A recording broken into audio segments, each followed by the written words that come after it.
Mother Teresa एक ऐसी महान हस्ती जिन्होंने सारी ज़िंदगी गरीबों की सेवा में और बीमारों के इलाज में निकाल दी।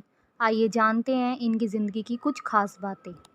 तमाम जीवन परोपकार और दूसरों की सेवा में अर्पित करने वाली मदर टेरेसा ऐसी महान लोगों में से एक हैं जो सिर्फ दूसरों के लिए जीती थी।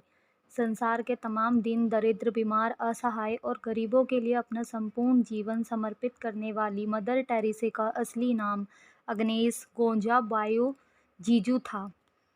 मदर टेरेसा का जन्म अल्बेनियन भाषा में गोंजा का अर्थ फूल की कली होता है।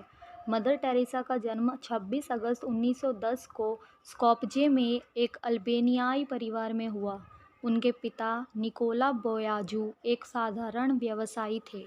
मदर टेरेसा के पिता का निधन जब वह मात्र 8 साल की थी तभी उनके पिता परलोक सिधार गए, जिसके बाद उनके लालन पालन की सारी जिम्मेदारी उनकी माता द्राना बोयाजू के ऊपर आ गई। वह 5 भाई बहनों में सबसे छोटी थी। समाज सेवी मदर टेरेसा 18 साल की उम्र में उन्होंने सिस्टर ऑफ लोरेटो में शामिल होने का फैसला लिया और वह आयरलैंड चली गई। वहाँ उन्होंने अंग्रेजी भाषा सीखी क्योंकि लोरेटो की सिस्टर्स के लिए यह ज़रूरी था। आयरलैंड से 6 जनवरी 1929 को वह कोलकाता में लोरेटो कॉन्वेंट पहुंची। 1944 में वह सेंट मैरी स्कूल की प्रधानाचार्य बन गई। एक Catholic nun Mother Teresa Roman Catholic nun थी। मदर टेरेसा ने निर्मल हृदय और निर्मला शिशु भवन के नाम से आश्रम खोले, जिसमें वे असाध्य बीमारी से पीड़ित रोगियों व गरीबों की स्वयं सेवा करती थी।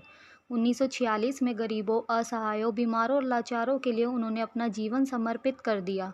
1948 में स्वेच्छा से उन्होंने भारतीय नागरिकता ले ली थी। मिशनरीज ऑफ चैरिटी की स्थापना 7 अक्टूबर 1950 को उन्होंने वेटिकन से मिशनरीज ऑफ चैरिटी की स्थापना की अनुमति मिल गई। इस संस्था का उद्देश्य समाज में असहाय और बीमार गरीबों लोगों की सहायता करना था। मदर टेरेसा को उनकी सेवाओं के लिए विविध पुरस्कारों एवं सम्मानों से सम्मानित किया गया। भारत सरकार ने उन्हें 1962 में पद्मश्री से सम्मानित किया।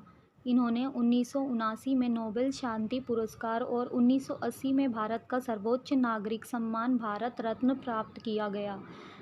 मदर टेरेसा ने नोबेल पुरस्कार की $1,92,000 की धनराशि गरीबों को फंड कर दी। 1985 में अमेरिका ने उन्हें मेडल ऑफ फ्रीडम से नवाजा। अंतिम समय में रही परेशान अपने जीवन के अंतिम समय में मदर टेरेसा ने शारीरिक कष्ट के साथ साथ मानसिक कष्ट भी झेले, क्योंकि उनके ऊपर कई तरह के आरोप लगाए गए थे। उन पर गरीबों की सेवा करने के बदले उनका धर्म बदलवाकर ईसाई बनाने का आरोप लगा। भारत में भी पश्चिम बंगाल जैसे राज्यों में उनकी निंदा हुई। उन्हें ईसाई धर्म का प्रचारक माना जाता था। टेरेसा का निधन मदर टेरेसा की बढ़ती उम्र के साथ साथ उनका स्वास्थ्य भी गिरता चला गया। 1983 में पोप जॉन पॉल द्वितीय से मिलने के दौरान उन्हें पहली बार दिल का दौरा पड़ा। 1989 में उन्हें दूसरा दिल का दौरा पड़ा और उन्हें कृत्रिम पेसमेकर लगाया गया। उनका निधन साल 1991 में मैक्सिको में उन्हें निमोनिया और हृदय की परेशानी हो गई। 13 मार्च 1997 को उन्होंने मिशनरीज ऑफ चैरिटी के मुखिया का पद छोड़ दिया और 5 सितंबर 1997 को उनकी मौत हो गई। दोस्तों, मदर टेरेसा जैसे लोग आज भी हमारे आसपास हैं, प्रभु के दास दासियों के रूप में, जो अपना तमाम जीवन गरीबों एवं बीमारों की सेवा में निकाल देते हैं।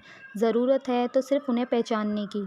आपको हमारी कहानी पसंद आई हो तो लाइक करें, शेयर करें, कमेंट करके अपनी राय ज़रूर दें और ऐसी ही कहानियाँ देखने के लिए हमारे चैनल को सब्सक्राइब करें।